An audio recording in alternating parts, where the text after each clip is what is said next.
At bago naman tayo mag-traffic report, konting trivia muna tayo. Ito po ay pito. Alam niyo ba na maraming uri ng pito? Ang tawag po dito ay P-whistle. P-E-A, whistle. Bakit?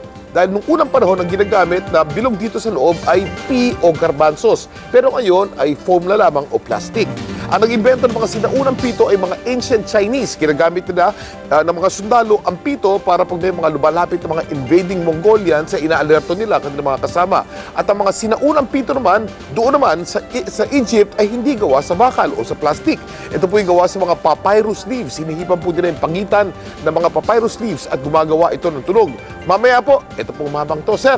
Mamaya tutugtog po kayo sa pamamagitan ng pito. Ano po? Yes, sir. Okay. Patugtugin nyo nga ho, habang nagta-traffic report po tayo. Sige po, tuloy nyo pa. Ayan. Ba?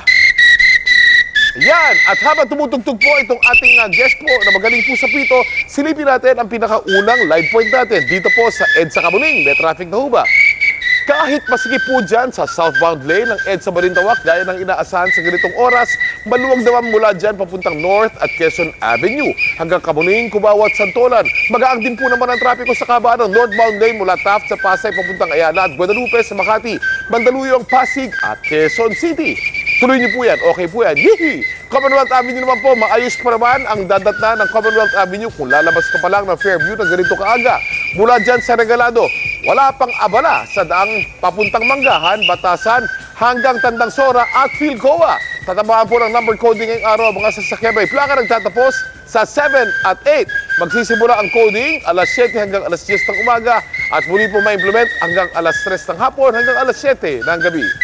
Sige po sir, tuloy niyo lang po yan. At sa ating isang tanong, isang sagot. Ano pong instrumento ang ginagamit ni Mang Agapito para makalikha ng tono? I-text lang po ang sagot sa UKG's Play Sagot at i-send po natin sa 2366 at kapag tama po ang inyong sagot at kayo po ang napili sa aming electronic raffle mamaya, panalo kayo ng 10,000 pesos worth ng Mega Tindahan Showcase. Pwede mo kayo mag-text hanggang alas 8 ng umaga. Kung si Levi Celerio ay dahon po ang ginagamit sa pagtugtog, pito naman ang ginagamit ni Mang Agapito. Kung paano niya natutunan to, alamin natin mamaya. Lahat po lang yan sa magbabalik ng Umagang Kaganda.